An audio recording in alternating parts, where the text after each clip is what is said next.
Hello and welcome. You're watching Digital Disruptors. I am Kalpana Singhal, Editor-in-Chief CXO TV, and we have Sudip Mazumder, Chief Digital and Information Officer at PGP Glass, as our guest today. Hello and a warm welcome to you, Sudip. Kindly introduce yourself to our CXO audience. Oh, good. Certainly, yes. Hi, Kalpana. Hi, the audience. I'm Sudip Mazumder. I'm the CDIO of Chief Digital and Information Officer of Piramal Glass. Last 8 months, I'm in this role. Before that, I was in Larsen and Toubro for 4 years and part of the digital transformation. And right at this moment, also, D&I, digital as well as IT, both are with me. A lot of questions are there actually. At least 3-4 years ago, I used to get what is the difference between IT and digital. Possibly those are old cliched now. I've got 27 years of experience, possibly around 40 countries, and all the IT facades possibly I've seen in my life, and 50% of my career spent in Europe. So possibly the way I look at it, actually, that somebody who has seen the world, somebody who has seen the IT service providers, how to provide the services to the customer. Also, at the same time, how do I, as a consumer, behave?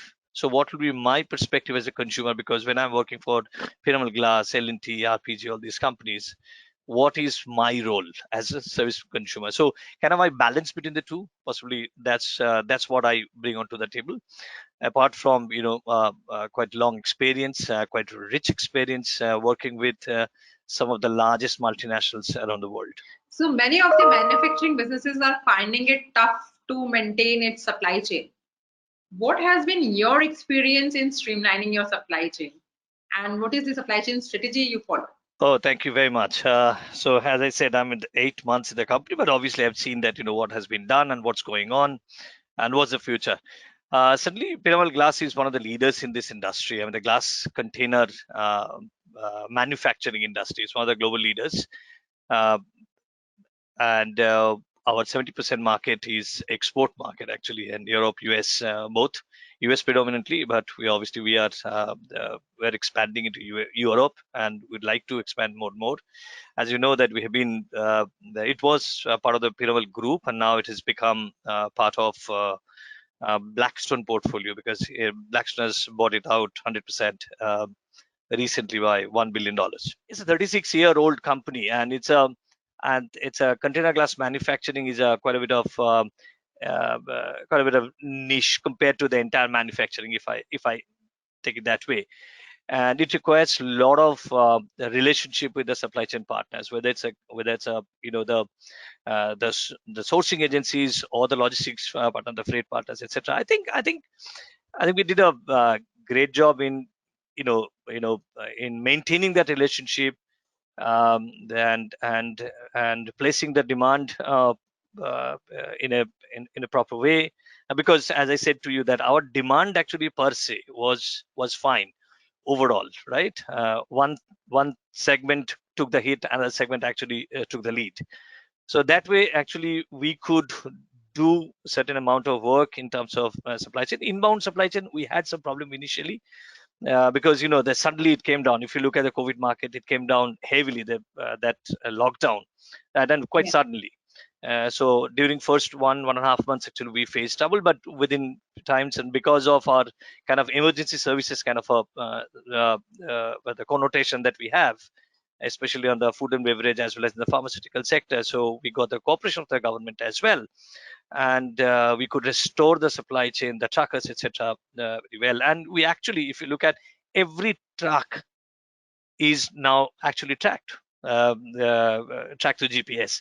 So we know, we created that supply chain certainty in the uncertain times through tracking the sourcing agencies, they're tracking the trucks, and inbound, outbound both. and obviously doing a lot of analytics so that we can get some value out of it, with some optimization around it. So we did that as well.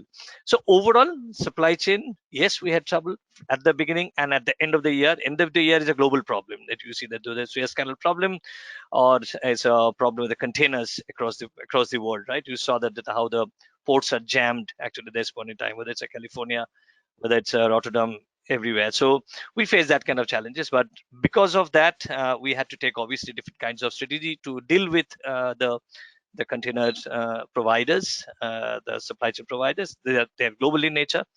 But yes, we had trouble, but we could do good in that, and that's which is evident from our numbers. Just for the channel, for the audience, I can say that not only our trucks are tracked, our container is also tracked.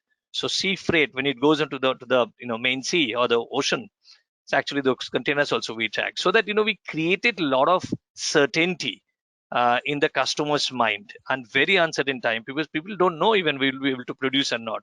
And you see that the wave 2 that we are experiencing, before that also there was some amount of disbelief always at how developing world will be catching up with such kind of waves, etc. But in the midst of that also, through digital, possibly we created some amount of certainty in the customer's mind, and we got the cooperation from them. That's very important thing. And as I said to you, that it was a constructive discussions and negotiations. Possibly we could do that with the customers as well as suppliers and get our work done. Yeah. Thank you. So together with the help of IoT and analytics technology, you were able to navigate these tough times, I can say, in terms of supply chain. Oh, certainly, yes. Analytics is at the end of it, but yes, IoT, different forms of IoT, as I said, tracking a truck or a vehicle, or tracking a container. So all our IoT technologies were different kinds of intervention, different kinds of sensors, etc. But different kinds of data flow from one place to another place. But yes, IoT actually helped us in getting over this uncertain time. Yeah. So what about blockchain? How are you leveraging blockchain in streamlining your supply chain and cross-border trading? And if you can talk about benefits blockchain offers to your business. Yeah, absolutely good question. Actually, blockchain we implemented recently, the last 5-6 months. Before that, we did not try, because we wanted to try a lot of things, because the way the digitalization is going on.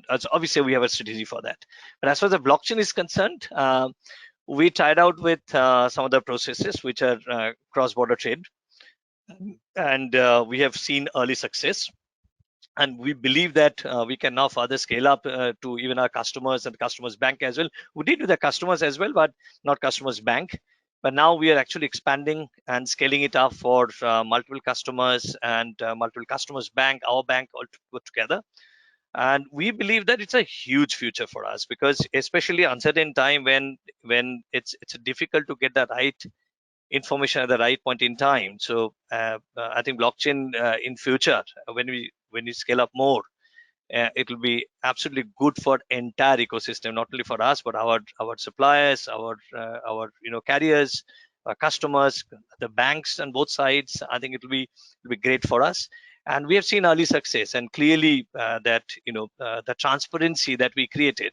The first thing is that our finance department says that we do always have a problem in reconciling the numbers, reconciling the documents, right? The transparency of the documents, transparency of the numbers, and who did what in the supply chain. And always it's a kind of without, I'm not saying that without blockchain it doesn't happen, but obviously it becomes much easier to do those kind of audit trailing, etc. And certainly we have got huge benefit, and we believe that the kind of business that we are in, especially if you look at our one of our strategies called premiumization. Now, premiumization means our product, we'd like to play at the top most end of the product more and more. We are there, but we have to be there more and more, because that's the segment actually which is a very, it's a fashion segment actually. If you look at our customers are also like that, right? So if you want to play in that segment, one of the big elements is IP, design IP, because if the customer gives me a product, that product has a design and it has got an intellectual property. And how do I ensure the intellectual property when I'm dealing with, especially online? I think blockchain will be heavily useful for that, and that's the theory I have. In fact, I've been talking to our leadership team as well. That how do we get blockchain in our new product development strategy? Yeah, you know, from the cross-border trade to a new product development where we will be requiring, especially if the COVID continues for another 2-3 years, we'll be requiring more and more online collaboration and more online collaboration. And when there are so many cyber attacks are happening, how do I keep it more and more secret, more and more and uh, kind of protected from kind of cyber attacks? And if we can ensure that, that will be a great thing for the customers and for us as well. There'll be more trust in the process, and I believe blockchain will be tremendously useful in that, and we are exploring that side as well. That's really nice. It's quite interesting that blockchain has not only helped you in streamlining your logistics, the supply chain, but also, the protecting the IPs, keeping the confidentiality of the IPs. I mean, quite a few good use cases you have highlighted. Blockchain. All right. So please talk about your recent digital transformation initiatives and the benefits that you have observed. Oh, that's a long story actually, but I'll try to shorten it obviously. I would So love to hear digital, the story. Yeah. yeah, no, thank you. Certainly, yes. So the digitalization of the digital transformation story. First, we started the digitalization obviously. So we looked at we did a strategy. The strategy typically, it came down as, what should we do for the customer facing? We should do with the employee facing.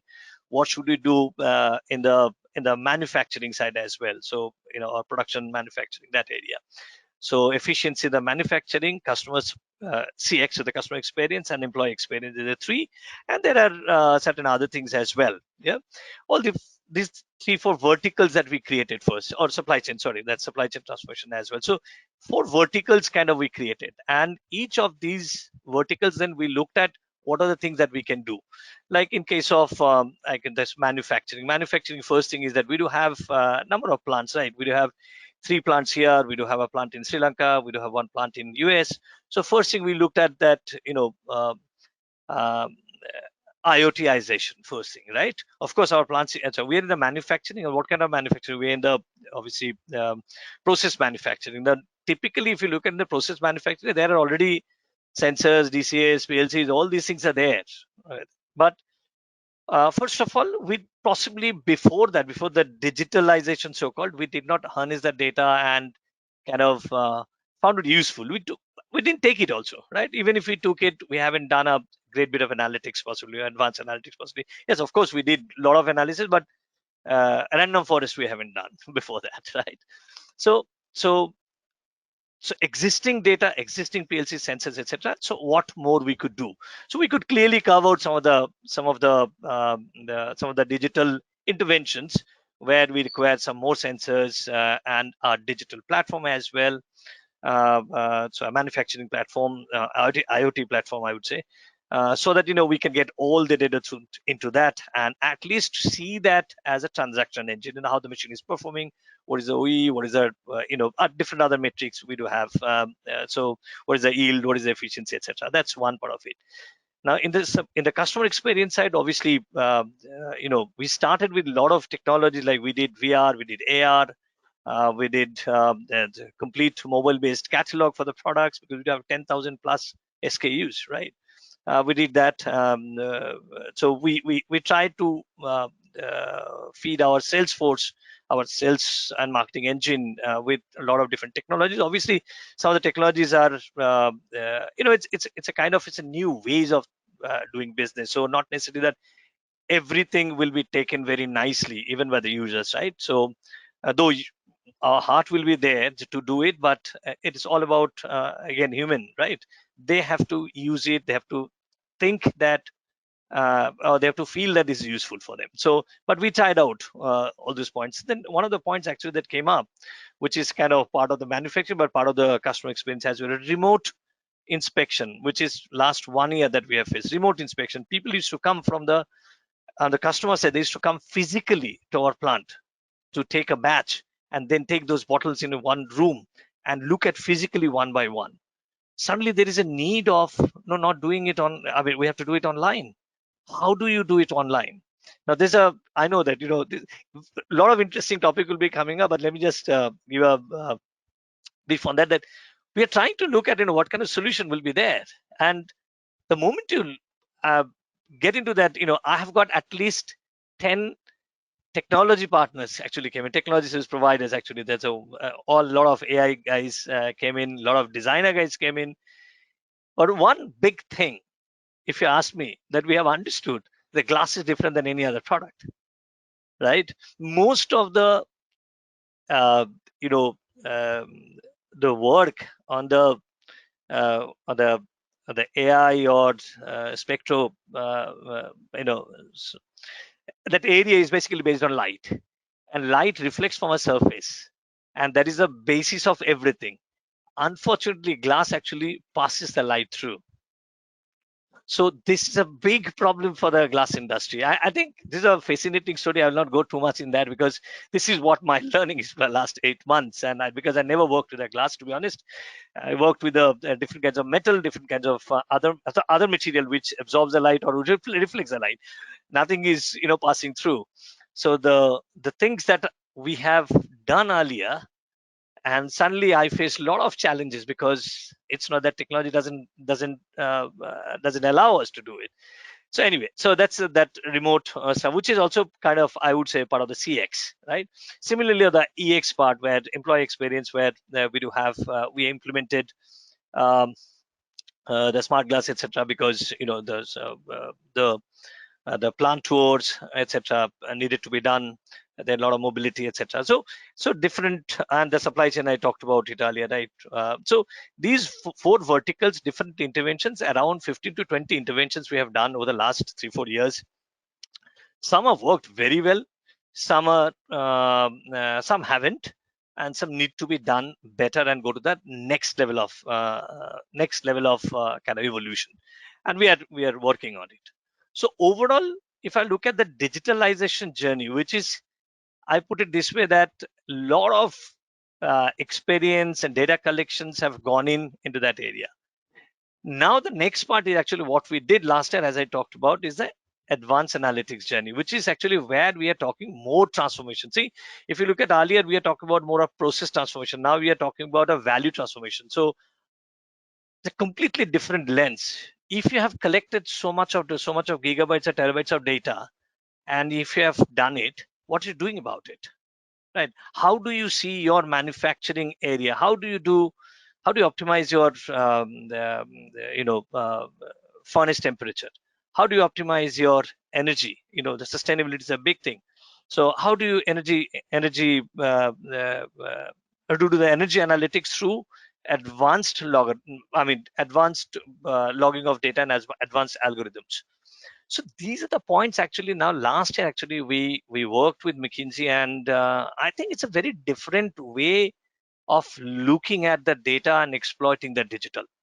And the most importantly is, what, there are ways to do it, because I worked in other companies as well, and I know many other companies. As an example, a lot of companies do in a big way. Like, obviously, you make the big large data lake, make a big estate, get terabytes of data, and then start exploiting that. That's one way. That's definitely one way. Large companies, but our company is a small and medium sector, I would say, max, and compared to, because we are not a $1 billion company. Less than $1 billion, I take it as an SMB. It's a global standard, right? But if I look at that, then the practical approach that we have taken is very simple. You don't have to build a gigantic data lake to get the benefit. What you can do is you can do a practical, and go and take a practical approach. and take the use case based approach and make it a 3 to 4 months based approach, so that take a use case small enough so that it can be done within 3 months, large enough in terms of value that you can extract, so that you can prove that the data that you have gathered so far, it's worth. So that is the way actually we kind of evolved ourselves over the last every 3 months, new use cases, 5-6 new use cases, and sometimes one use case spawned another couple of use cases in the next wave. So we did that around 20 use cases, and we saw that one large use case also had some smaller use cases. So and differently we have done, and the agile way of executing those use cases by building different models and deploying the different models in the production lines actually gave a different kind of lens to us how to operate. So that's the transformation we talk about, and we'd like to take it forward. And with that, the capability building, I talked about a value here. I talk about the data and tech. That's typically we talk, right? That the capability building, it's another piece of it, because if we have to sustain these, obviously we can't have McKinsey all the time, right? We have to our own data scientists, data engineers. We created translators, right? We created 90 plus translators in 1 year, right? We created citizen data scientists, which is a very new terminology actually around the world. We created 12 citizen data scientists actually, who are actually from our manufacturing or supply chain or different other function, but having a bent of data, bent of analytics, bent of advanced analytics. And we actually trained them, qualified them through a very rigorous process. So we actually created not only inorganically a data science engineering academy, but also organically we are building that. So that's the capability building also is happening at the same time, so that we can sustain the process. And a lot of change management interventions are also there. So overall, if you look at not only the verticalized way of digital intervention, but also to support that, the large data tech layer in terms of our advanced analytics, to support that, the people, the structural changes that we have done, and to support the change management initiatives. So all these things put together is our digital transformation story. Yeah. And if I talk about one, the other also has to be talked about. So that's why it's a very interlinked, but it's a very satisfying, fulfilling journey. Yeah. Yeah, quite an exciting journey, and I must say, so there are always hits and misses, and I think it's a great takeaway from you that one should take small use cases and try to balance it. Excellent. So, how has process re-engineering and automation helped you meet business objectives amid challenging environment? If you can explain with But examples. wherever an opportunity was there for us, we tried to look at how do we automate that from the paper-based process to the to the system-based process, and also keeping the data intact. Paper-based process data, after some time, it is you have to replicate, then you have to store it, etc. Lots of times, in translation, you don't get it, right? So we believe that wherever the data is today, people are entering, it's a company's property, and we can get value out of it tomorrow. So that's the kind of value. I don't want to utter those words which are cliche, but I would say data is our currency now, right? People understood the data is a currency.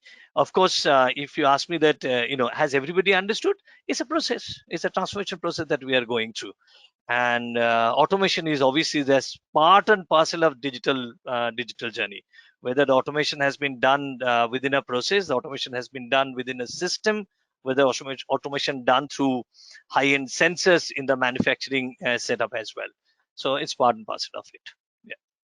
At the end of it, automation, at the end of it, what is it? Obviously, we have to make the process efficient. Obviously, we have to make the process sustainable. And obviously, the green agenda also needs to be there. But at the same time, our major endeavor at this point in time is, if you have automated, if you have made it into the system, don't waste it. Just keep it for some time. See that whether it can be exploited or not in many ways, right? Through different use cases, can we create a value out of it, howsoever small. So, according to you, what are the 3 most influential technologies which will see large adoption in your organization over the next 12 to 24 months? I think generally, I would say that more and more AI will be penetrating in our case. So what we have done is so far is we've got a lot of this advanced analytics, a little bit of ML as well. I mean, you can classify them AI and ML, of course they are, but I would say more penetration of AI and ML at the operator level. Yeah, at the operator level today. Also, it is there to a good extent, and people are actually learning from how do I take the suggestion, etc., from the. But tomorrow, I think it will be more and more understood by them, and the more and more data will be there, and even the algorithms also will be kind of predictive and in the predictive genre of operation, I would say. So that's one. Definitely, there'll be more and more. And I would say that I'd like to really see some more customer-facing evolution of technologies, because no more possibly the sales guys will be able to go to the customer. The customer will be able to meet the. So there will be, I'm sure, but there will be a distance. There will be some kind of, compared to what we used to do in the pre-COVID, right?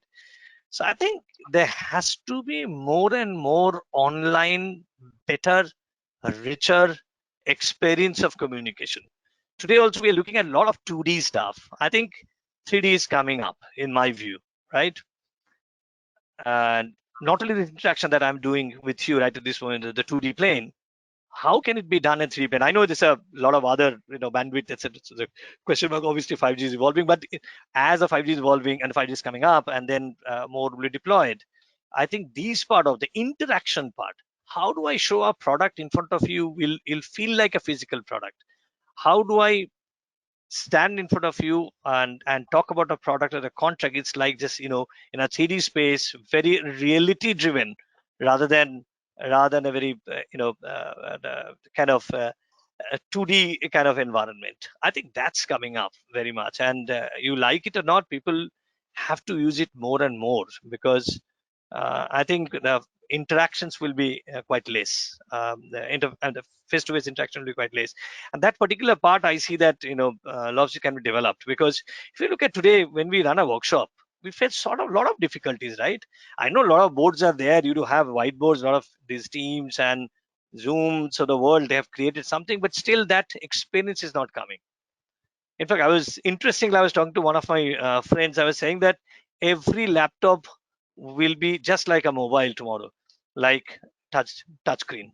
Every laptop is going to be touchscreen, because impossible otherwise to work, otherwise to create such kind of uh, such kind of experience you'll not get, right? So I think that's and it could be AR, VR, XR put together, 3D, 3D studio. A lot of things will be coming up within that, and it has to MR, So that's the visual technology side. I think that's the second. And third is, I think, from my point of view, there will be more IoTization, because there are lots of areas there where actually and IoTization, not necessarily manufacturing I'm talking about, like it can be there in the water recycling, which is sustainability area, right? It can be there SOx and NOx area, which is basically again the air. So don't look at IoT for a machine point of view. Don't look at much larger perspective. So basically, idea is, how do you get more and more data and make sense out of it, right? And this entire thing is IoT, I would say, right? And look at what are the opportunities that we have for tomorrow, and take the interventions accordingly. So I would say these three areas will be very important, not only for us, possibly similar kind of companies. They'll have the same kind of demand. All right. Thank you, Sudip. It was complete pleasure interacting with you and appreciate your time. So thank you, everyone. Please follow #Digital Disruptor and stay tuned to our social media channels for more such updates. Stay safe and take care. For more updates from CXO TV, please like and subscribe to our channel.